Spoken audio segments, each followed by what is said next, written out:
Keralam target ചെയ്തുകൊണ്ടായിരിക്കാം ഇവിടെ അങ്ങനെ ലഭിക്കാത്തത്. രാഷ്ട്രീയപരമായിട്ടുള്ള പൊളിറ്റിക്കൽ പരാമർശങ്ങൾ നടത്തിയതുകൊണ്ട് നമുക്കിത് ബിഗ് സ്ക്രീനിലോട്ട് കാണിക്കാൻ പറ്റില്ല, സ്ക്രീൻ ചെയ്യാൻ പറ്റില്ല എന്ന് പറഞ്ഞു. പക്ഷേ നമുക്ക് കൂടുതലും സൗത്ത് ഇന്ത്യയിലേക്കാളും നോർത്ത് ഇന്ത്യയിലോട്ടാണ് കൂടുതൽ സ്ക്രീനിങ്സ് കിട്ടിയിരിക്കുന്നത്. വളരെ ശക്തമായിട്ട് ജാതി, മതം, രാഷ്ട്രീയം ഇതിൻ്റെയൊക്കെ നെഗറ്റീവ് വശങ്ങൾ നമ്മൾ വിമർശിക്കുന്നുണ്ട് സിനിമയിലൂടെ. അമേരിക്കൻ ബുക്ക് ഓഫ് റെക്കോർഡ്സിൽ ഇടം നേടിയെന്നത് വളരെ വളരെ സന്തോഷം. പിന്നെ മാത്രമല്ല ഇപ്പോൾ PSC ക്വസ്റ്റ്യനിൽ പോലും നമ്മുടെ സിനിമ ഏറ്റവും സിനിമയുടെ പേര് വന്നതിലും അതിയായ സന്തോഷത്തിൽ. 150ഓളം അവാർഡ് നമുക്ക് ലഭിച്ചിട്ടുണ്ട് വേൾഡ് വൈഡ്. ഏറ്റവും കൂടുതൽ അവാർഡ് കിട്ടുന്ന ഫൗണ്ട് ഫൂട്ടേജ് മെത്തേഡ് ഫിലിം എന്നുള്ള ഒരു അംഗീകാരമാണ് അമേരിക്ക ബുക്ക് ഓഫ് റെക്കോർഡ്സ് എന്ന് കിട്ടിയത്. അപ്പോൾ അതിൻ്റെ ഒരു സന്തോഷത്തിലാണ്. ഈ പടത്തിൽ മ്യൂസിക് ഇല്ല, ഫുള്ള് സൗണ്ടിലാണ് പോകുന്നത്. ഒരു സീനിൽ പിന്നെ അതിൽ എഡിറ്റിങ്ങോ വേറെ സംഭവങ്ങളൊന്നും ഇല്ലല്ലോ. ഒരു സീൻ തുടങ്ങിക്കഴിഞ്ഞാൽ ആ സീൻ തീരുന്നത് വരെ ഒരേ പോക്കാണ്. നമ്മുടെ കയ്യിലാണ്. അതിനിടയ്ക്ക് വേറെ ആർക്കും അവിടെ ഒരു റോളില്ല, നമുക്കൊന്ന് പറഞ്ഞു തരാനോ ഷോട്ട് കട്ട് ചെയ്യുന്നില്ല, ക്യാമറമാന് പണിയില്ല, ആർക്കും പണിയില്ല. ക്യാമറ ഓൺ ചെയ്ത് കഴിഞ്ഞ് കഴിഞ്ഞാൽ പിന്നെ ആർട്ടിസ്റ്റ് മാത്രമേ ഉള്ളൂ.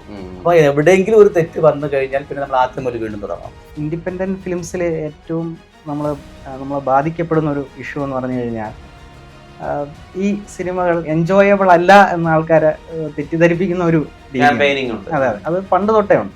നിരവധി ദേശീയ അന്തർദേശീയ ചലച്ചിത്രമേളകളിൽ പുരസ്കാരങ്ങൾ നേടിയ റോട്ടൺ സൊസൈറ്റിയെ പറ്റി സംസാരിക്കാൻ സിനിമയുടെ സംവിധായകനും സിനിമയിൽ പിറകിലും മുന്നിലും ഒക്കെ പ്രവർത്തിച്ചവരൊക്കെയാണ് ചേരുന്നത്. നമസ്കാരം. ആദ്യം സ്വയം ഒന്ന് ഇൻട്രൊഡ്യൂസ് ചെയ്തെങ്കിൽ. ഞാൻ SS ജിഷ്ണുദേവ്, റോട്ടൺ സൊസൈറ്റി എന്ന സിനിമയുടെ സംവിധായകനാണ്. അപ്പോൾ ഇതെൻ്റെ ഒരു 8ാമത്തെ സിനിമയാണ്, ഇൻഡിപെൻഡൻറ്റ് ഫിലിമാണ്. അപ്പോൾ നമ്മൾ വളരെ വ്യത്യസ്തമായിട്ട് ചെയ്തൊരു സിനിമയാണ്, എക്സ്പെരിമെൻ്റൽ ഫിലിമാണ് റോട്ടൺ സൊസൈറ്റി. അപ്പോൾ ഇത് ഇത്രയും അധികം ഒരു റെക്കഗ്നേഷൻ കിട്ടിയ ഒരുപാട് സന്തോഷം ആണ്. ഇപ്പോൾ അമേരിക്ക ബുക്ക് ഓഫ് റെക്കോർഡ്സ് സിനിമയ്ക്ക് ലഭിച്ചിട്ടുണ്ട്. 150ഓളം അവാർഡ് നമുക്ക് ലഭിച്ചിട്ടുണ്ട് വേൾഡ് വൈഡ്. അപ്പോൾ ഏറ്റവും കൂടുതൽ അവാർഡ് കിട്ടുന്ന ഫൗണ്ട് ഫൂട്ടേജ് മെത്തേഡ് ഫിലിം എന്നുള്ള ഒരു അംഗീകാരമാണ് അമേരിക്ക ബുക്ക് ഓഫ് റെക്കോർഡ്സ് എന്ന് കിട്ടിയത്. അപ്പോൾ അതിൻ്റെ ഒരു സന്തോഷത്തിലാണ്. ഞാൻ ശ്രീ വിഷ്ണു ജേസ്. ഞാൻ ഇതിൻ്റെ സൗണ്ട് ഡിസൈനും മിക്സിങ്ങുമാണ് ചെയ്തിട്ടുള്ളത്. അപ്പോൾ ഈ പടത്തിൽ ആക്ച്വലി മ്യൂസിക് ഇല്ല, ഫുള്ള് സൗണ്ടിലാണ് പോകുന്നത്.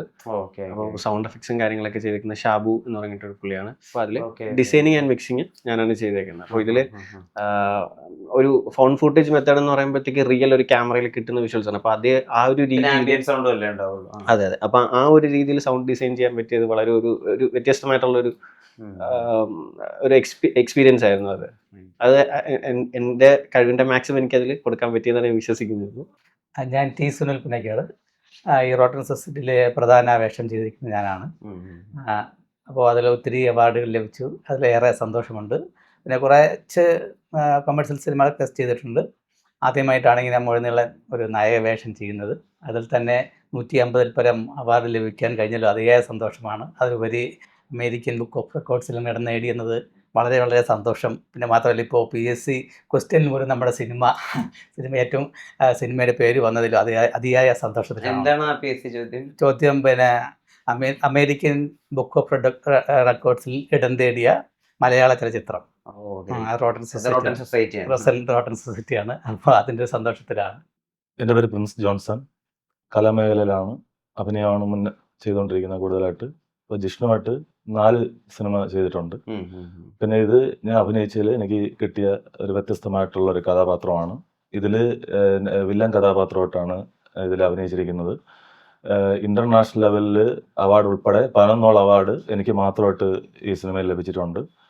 പിന്നെ ഈ സിനിമയിൽ അഭിനയിക്കാൻ പറ്റിയതിൽ ഒരു വലിയ ഭാഗ്യമായിട്ട് കാണുന്നുണ്ട്. പിന്നെ അതുപോലെ ഇൻ്റർനാഷണൽ ലെവലിൽ ഏറ്റവും കൂടുതൽ അവാർഡ് വാങ്ങുന്ന സിനിമയായി റോട്ടൺ സൊസൈറ്റി മാറി.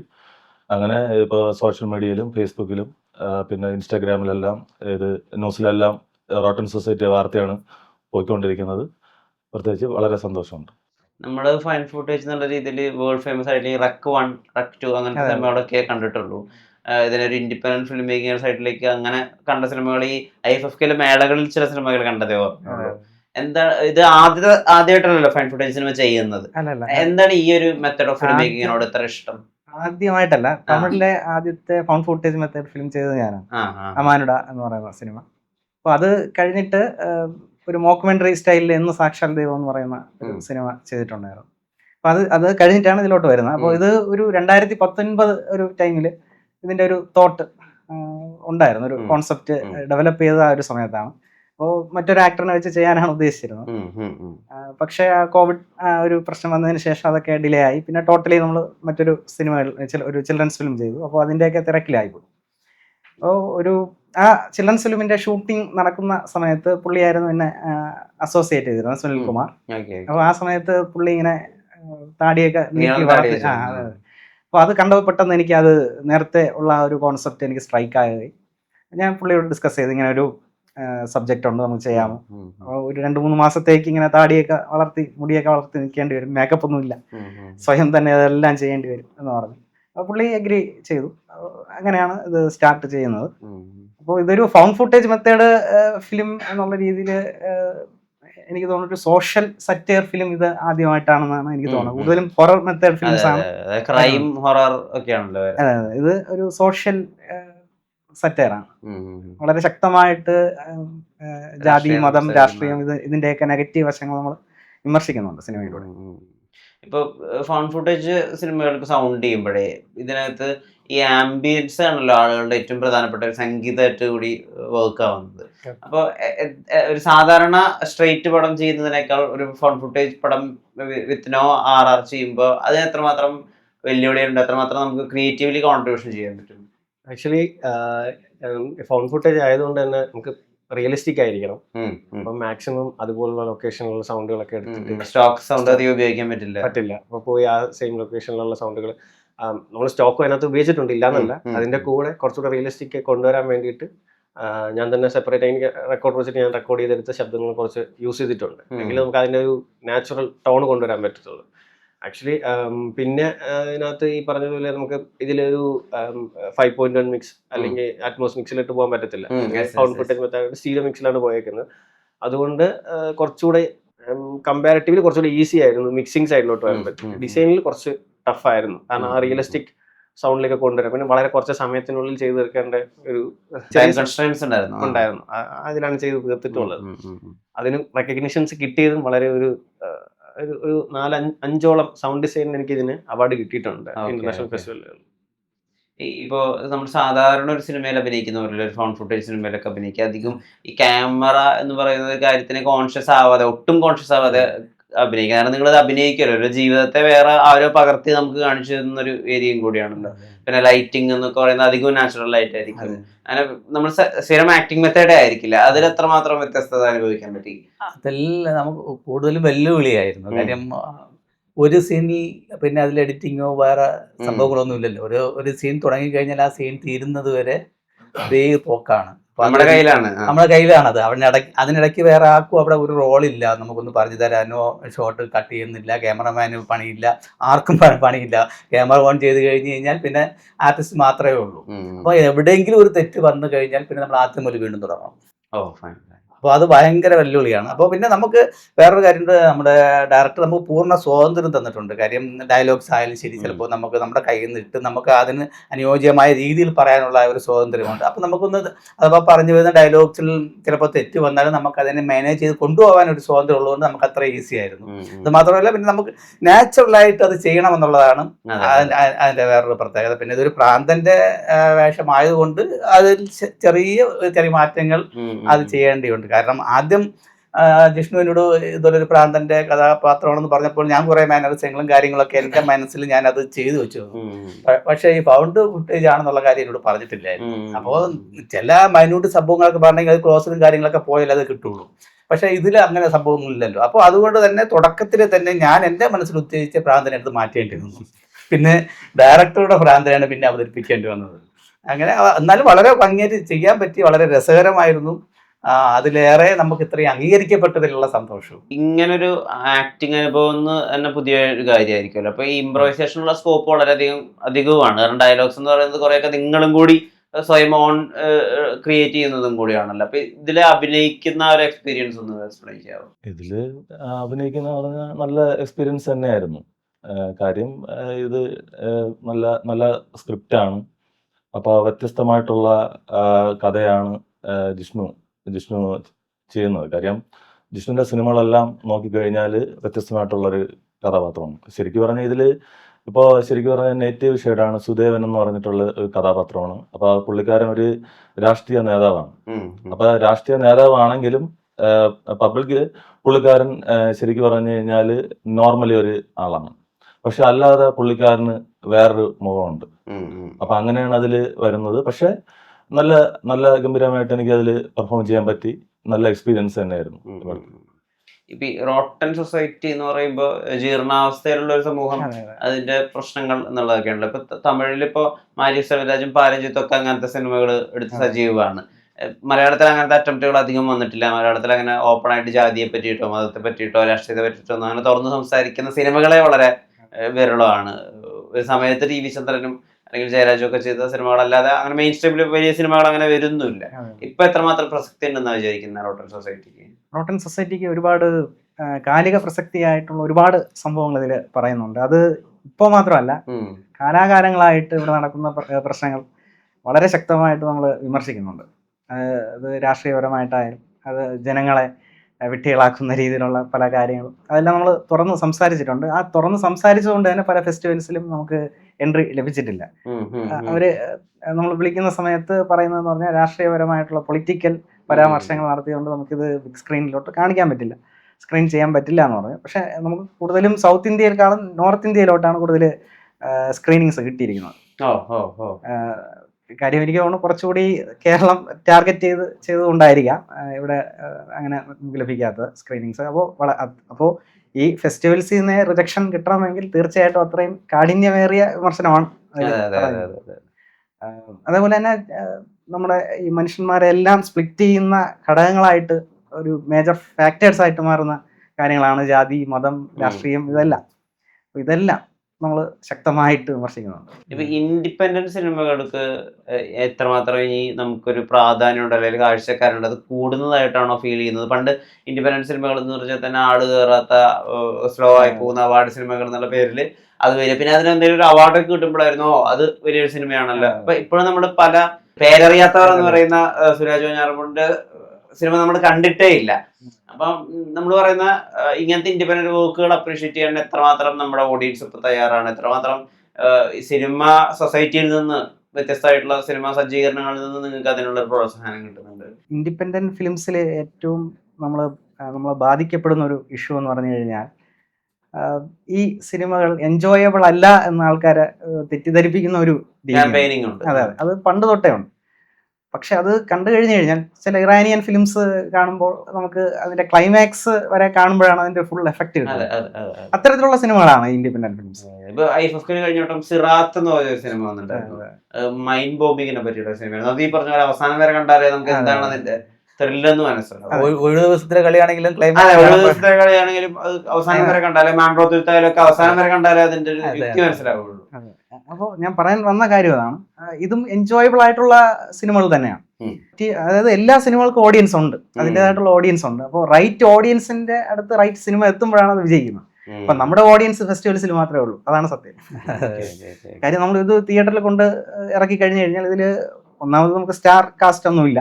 അപ്പോൾ തീർച്ചയായിട്ടും റിജക്ഷൻ ഉണ്ടാകും. ഒരുപാട് പേര് ചോദിക്കുന്നുണ്ട് ഇത്രയും അവാർഡ്സ് ഒക്കെ കിട്ടിയാലും നിങ്ങൾ തിയേറ്ററിൽ ഇറക്കുക, ഈ സിനിമ ഇറക്കുക എന്ന് പറയുന്നത് നമ്മൾ അറിഞ്ഞുകൊണ്ട് ഒരു പരാജയം. കൊമേഴ്സ് സിനിമ അല്ലെങ്കിൽ ആക്ഷൻ സിനിമ ഒക്കെ കാണാൻ ആഗ്രഹിക്കുന്നതിന് മുമ്പിൽ ഒരു ഇത്തരത്തിലൊരു സിനിമ കാണുമ്പോൾ റിട്ടേൺ ഓഫ് ഇൻവെസ്റ്റ്മെന്റ് ബിസിനസ് എന്ന് പറഞ്ഞൊരു സൈഡും കൂടി ഉണ്ടല്ലോ. അതെ. അപ്പോൾ നമുക്ക് സേഫായിട്ട് പ്രൊഡ്യൂസർമാരെ സേഫാക്കി നിർത്തണമല്ലോ. അപ്പോൾ നമ്മൾ ഇത്രയും അവാർഡ്സിന് പോയതിനു ശേഷം വിദേശത്താണ് ഇൻഡിപെൻഡന്റ് ഫിലിംസിന് കൂടുതൽ ഒരു ഓഡിയൻസ് ഉള്ളത്. അതുകൊണ്ട് US ബേസ്ഡ് ആയിട്ടുള്ള ഒരു OTT പ്ലാറ്റ്ഫോമാണ് ഇപ്പോൾ ഇത് എടുത്തിരിക്കുന്നത്. POV ഹൊറർ എന്ന് പറയുന്നത് ഫൗണ്ട് ഫുട്ടേജ് ഫിലിംസ് മാത്രമേ അവർ ഡിസ്ട്രിബ്യൂഷൻ എടുക്കൂ. അവർ തന്നെയാണ് എടുത്തിരിക്കുന്നത്. അവരിൽ തന്നെ ആ എല്ലാ ഓഡിയൻസ് ഈ ഓഡിയൻസ് ആണ്. അതാണ് അതിന്റെ ഇപ്പൊ ഈ സിനിമ കൊണ്ട് ഫിലിം കരിയർ തുടങ്ങിയിട്ട് ഏറ്റവും അധികം റോട്ടൻ സൊസൈറ്റി കൊണ്ട് ഒരു അഭിമാനം തോന്നിയ നിമിഷം ഷെയർ ചെയ്യാൻ പറഞ്ഞാൽ എന്താ പറയും? അല്ല, ഇതിൻ്റെ അഭിമാനം ഷെയർ ചെയ്യാന്ന് പറഞ്ഞു കഴിഞ്ഞാൽ നമുക്ക് പറയാൻ കഴിഞ്ഞതാണ് ഏറ്റവും സന്തോഷം. കാര്യം ഈ സമൂഹത്തിലുള്ള തിന്മകളെ പറയുന്നവനെ ഭ്രാന്തനെന്ന് വിളിക്കും. അപ്പോൾ ഇതിലെ കഥാപാത്രത്തിൽ ഞാൻ ചെയ്യുന്ന കഥാപാത്രത്തിൽ യഥാർത്ഥത്തിൽ ഭ്രാന്തനല്ല. നിങ്ങളുടെ കാണുന്നവരുടെ കാഴ്ചയിൽ ഞാൻ സത്യം വിളിച്ച് പറഞ്ഞു, ഈ കഥാപാത്രം സത്യം വിളിച്ച് പറയുന്നത് കൊണ്ട് അവൻ ഭ്രാന്തനെന്ന് തോന്നും. ആ തോന്നലാണ് ഈ ഭ്രാന്തന്റെ കാഴ്ചയായി നമ്മൾ ഇതിലൂടെ അവതരിപ്പിക്കുന്നത്. അപ്പോൾ പിന്നെ സത്യം പറയുന്നവനെ ഭ്രാന്തൻ എന്ന് വിളിക്കുന്ന സമൂഹത്തിൽ അവന്റെ കാഴ്ചയിലൂടെയാണ് അവൻ ഭ്രാന്തൻ എന്ന് നമുക്ക് കാണിച്ചു കൊടുക്കാൻ കഴിഞ്ഞത് വളരെ സന്തോഷമുണ്ട്. പിന്നെ ഇതിൽ നമുക്ക് ഏറെ സന്തോഷം എന്ന് പറഞ്ഞാൽ നമുക്ക് ആദ്യം മുതൽ അവസാനം വരെ വളരെ എല്ലാ മേഖലകളിലും കാര്യം ഞാൻ തന്നെയാണ് സ്വന്തമായിട്ട് മേക്കപ്പ് ചെയ്തത്, കോസ്റ്റ്യൂം ചെയ്തത് ഞാൻ തന്നെയാണ്. ഇതെല്ലാം നമുക്ക് സ്വന്തമായിട്ട് ചെയ്ത് ലോകത്തിൽ ശ്രദ്ധിക്കപ്പെടുന്ന നിലയിലേക്ക് എത്താൻ കഴിഞ്ഞു എന്നത് വളരെ വളരെ സന്തോഷമാണ്. എന്താ ഈ സിനിമയെ സംബന്ധിച്ചിട്ടൊരു ഏറ്റവും വലിയൊരു അഭിമാനം എന്ന് പറഞ്ഞ നിമിഷം ഷെയർ ചെയ്യാൻ പറഞ്ഞാൽ എന്താ പറയാ? അഭിമാനം എന്ന് പറയുമ്പോൾ ഈ സിനിമയിൽ അഭിനയിക്കാൻ പറ്റിയത് തന്നെ ഒരു അഭിമാനമാണ്. കാര്യം അത്രയും ലെവലിൽ ഇപ്പം എന്താ പറയുക, ഇപ്പം PSC ക്വസ്റ്റ്യനായി, പിന്നെ അമേരിക്ക ബുക്ക് ഓഫ് റെക്കോർഡ്സ്, പിന്നെ 150 പുറത്ത് അവാർഡാണ്. അപ്പോൾ അത് വിവിധ രാജ്യങ്ങളിൽ എന്ന് വെച്ചാൽ ഇത്രയും ലോകം മുഴുവൻ അറിഞ്ഞ സിനിമയിൽ അഭിനയിക്കാൻ പറ്റിയത് തന്നെ വലിയ ഭാഗ്യമാണ്. അപ്പം അത് വളരെ സന്തോഷമുണ്ട് അഭിനയിക്കാൻ പറ്റിയത്. ഈ rotor society body of work ആയിട്ട് വരുമ്പോ അല്ലെങ്കിൽ ആളുകൾ പ്രസന്റ് ചെയ്യുമ്പോ അവരോട് എന്ത് പറഞ്ഞിട്ടാ ഈ സിനിമ ഇൻട്രൊഡ്യൂസ് ചെയ്യുക? ഞങ്ങൾ കുറച്ച് അധികം വർക്കുകൾ ഒരുമിച്ച് വർക്ക് ചെയ്തിട്ടുള്ള, അപ്പം എൻ്റെ വർക്ക് എന്ന് പറയുമ്പോൾ തന്നെ ഓൾമോസ്റ്റ് എൻ്റെ സർക്കിളിലുള്ള എല്ലാവർക്കും അറിയാം. അത് ഇൻഡിപെൻഡന്റ് മൂവി ആയിരിക്കും, അതിങ്ങനത്തെ ഒരു മൂവി ആയിരിക്കും. അതുകൊണ്ട് എനിക്ക് സ്പെഷ്യൽ ഇൻട്രൊഡക്ഷൻ കൊടുക്കേണ്ട ആവശ്യം വന്നിട്ടില്ല. അല്ലല്ല, ഞാൻ പറയുന്ന റോട്ടർ സൊസൈറ്റി ഒരാൾക്ക് പരിചയപ്പെടുത്തുകയാണെങ്കിൽ അതെങ്ങനെ ചെയ്യുന്നത്? ഒരു എല്ലാവർക്കും കണ്ടിരിക്കാൻ പറ്റിയ ഒരു എല്ലാവരും കണ്ടിരിക്കേണ്ട ഒരു സോഷ്യൽ സെക്ടർ മൂവി ആയിട്ടാണ് എനിക്ക് സജസ്റ്റ് ചെയ്യാൻ പറ്റുന്നത്. പിന്നെ ഇതിന്റെ നമ്മളൊരു ലിമിറ്റഡ് ബഡ്ജറ്റിൽ നിന്ന് ചെയ്തൊരു മൂവിയാണ്. പക്ഷേ ക്വാളിറ്റിയിൽ വലിയ കോംപ്രമൈസ് ഒന്നും വരുത്തിയിട്ടില്ല.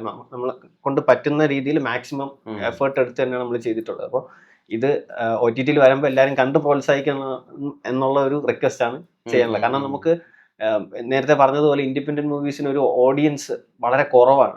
അല്ലെങ്കിൽ ഫെസ്റ്റിവൽ റിലേറ്റഡ് ആയിട്ടുള്ള സ്ഥലങ്ങളിൽ മാത്രമേ നമ്മുടെ സിനിമകൾ എത്തുന്നുള്ളൂ, നോർമൽ ഓഡിയൻസിലേക്ക് എത്തുന്നില്ല. അപ്പൊ എല്ലാവരും ഇത് കണ്ട് പ്രോത്സാഹിപ്പിക്കണം എന്നാണ് പറയുന്നത്. വാണിജ്യ സിനിമകൾ ഇവിടെ വിജയിക്കുകയും ഇത്തരത്തിലുള്ള സിനിമകൾ ശ്രദ്ധിക്കപ്പെടാതെ പോവുകയും ചെയ്യുമ്പോൾ നമുക്ക് സമൂഹത്തിന് സംഭവിക്കുന്ന ഏറ്റവും വലിയ നഷ്ടം എന്ന് പറഞ്ഞു കഴിഞ്ഞാൽ വാണിജ്യ സിനിമകൾ ഒരു എന്റർടൈൻമെന്റ് മാത്രമാണ് പോകുന്നത്.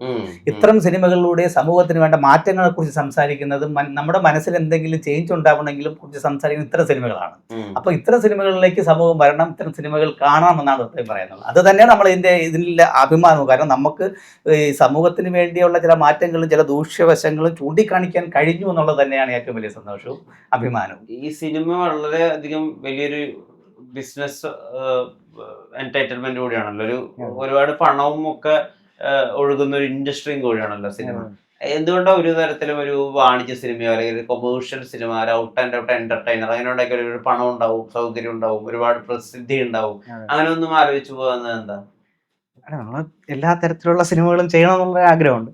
അപ്പോൾ ഇപ്പോൾ നമുക്ക് നിൽക്കുന്ന രീതിയിൽ വളരെ വ്യത്യസ്തമായിട്ടുള്ള പാറ്റേണിലുള്ള സിനിമകൾ ചെയ്യാനാണ് എനിക്ക് ആഗ്രഹം. അപ്പോൾ ഇത് കഴിഞ്ഞ ശേഷം അടുത്ത സ്റ്റെപ്പിലോട്ട് കൊമേഴ്ഷ്യൽ സിനിമകളിലോട്ട് പോകുന്നുണ്ട്. പിന്നെ ഈ പറഞ്ഞ പോലെ വളരെ ശക്തമായിട്ട് ഈ ഒരു സോഷ്യൽ ഒരു റെസ്പോൺസിബിലിറ്റി ഉണ്ടല്ലോ,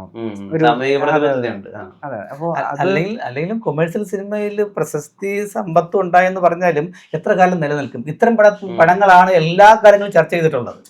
കൊമേഴ്ഷ്യൽ പടങ്ങൾ ആ ഒരു 2-3 മാസം അല്ലെങ്കിൽ 1 വർഷം ഓടി സാമ്പത്തികം കളക്ട് ചെയ്ത് കഴിഞ്ഞാൽ പിന്നെ ആ പടത്തെ കുറിച്ച് ചർച്ചയില്ല. ഇൻസ്റ്റാഗ്രാമിൽ ചർച്ച അതെ, അങ്ങനെ ഒരു ചർച്ച ആക്കേണ്ട ഒരു സിനിമ തന്നെയാണെന്നാണ് എൻ്റെ വിശ്വാസം ഈ സിനിമ. കാര്യം എന്ന് പറഞ്ഞാൽ ഇതിൻ്റെ മെത്തേഡ് ആയാലും ഈ ഫൗണ്ട് ഫുട്ടേജിൽ തന്നെ സോഷ്യൽ സറ്റയറാണത്.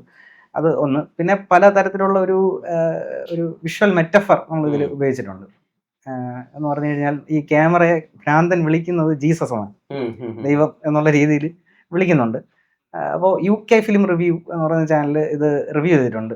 അപ്പോൾ അവർ പറഞ്ഞിരിക്കുന്ന കാര്യം എന്ന് പറഞ്ഞാൽ ഈ സിംബോളിസം അവർ കൃത്യമായിട്ട് പറയുന്നുണ്ട്. അതായത് ജീസസ് എന്ന് റിപ്രസെന്റ് ചെയ്യുന്നത് ഫൈനൽ, അതായത് ഒരു ഫൈനൽ റിസൾട്ട് ഉണ്ടായിരിക്കും. ഈ കാര്യങ്ങൾക്ക് ഒരു ഫൈനൽ തീരുമാനം, ഒരു ഫൈനൽ ജഡ്ജ്മെന്റ് എടുക്കുന്ന ഒരു സോഴ്സ് ആയിട്ടാണ് പറയുന്നത്. അതില് ഭ്രാന്തനെ ഒരു പ്രവാചകനായിട്ടാണ് പറയുന്നത്. അതെ, മെസ്സഞ്ചർ. അപ്പോൾ അങ്ങനെ കുറച്ച് ഡെപ്തില് ആലോചിക്കാനുള്ള കുറെ കാര്യങ്ങൾ ഇതിനകത്തുണ്ട്. അപ്പോൾ മലയാളി ഓഡിയൻസിന്റെ കൂടി എനിക്ക് പറയാനുള്ളത്, കേരളത്തിൽ ഇതുവരെ വന്നിട്ടില്ല, സ്ക്രീനിങ് വന്നിട്ടില്ല. അപ്പോൾ തീർച്ചയായിട്ടും OTT-ൽ കണ്ട് വിജയിപ്പിക്കണം. വിജയിപ്പിക്കുക എന്ന് പറഞ്ഞു കഴിഞ്ഞാൽ അവർക്ക് ഇഷ്ടപ്പെടുകയാണെങ്കിൽ എന്താണ് കമന്റ് അത് നമ്മൾ അറിയിക്കുക. എത്രാം തീയതി ആയിരിക്കും ഇറങ്ങുക? 19. OTT പ്ലാറ്റ്ഫോം ഒന്നുകൂടി പറയാം. 2 OTT പ്ലാറ്റ്ഫോംസിൽ വരുന്നുണ്ട്. നമുക്ക് റെസ്റ്റ് ഓഫ് ഇന്ത്യ വന്നിട്ട് POV ഹൊറർ ആണ് US-ൽ, ഇന്ത്യയിൽ ABC ടോക്കീസ് ആണ്. ഓക്കെ. എന്തായാലും സിനിമ സംസാരിക്കട്ടെ, ആളുകൾ റോട്ടൻ സൊസൈറ്റിയെ പ്രോത്സാഹിപ്പിക്കട്ടെ. ഇനിയും ഇൻഡിപെൻഡൻ്റ് ആയിട്ടുള്ള ശബ്ദങ്ങൾ മലയാള സിനിമയിലും അല്ലെങ്കിൽ ലോക സിനിമയിലും ഒക്കെ ആവശ്യമാണ്. അത് ഇനി അങ്ങോട്ടേക്ക് റോട്ടൻ സൊസൈറ്റിയുടെ ഒരു വിജയം അതിനുള്ള ഊർജ്ജമാവട്ടെ. നേരത്തിന് ഒരുപാട് നന്ദി. നമസ്കാരം.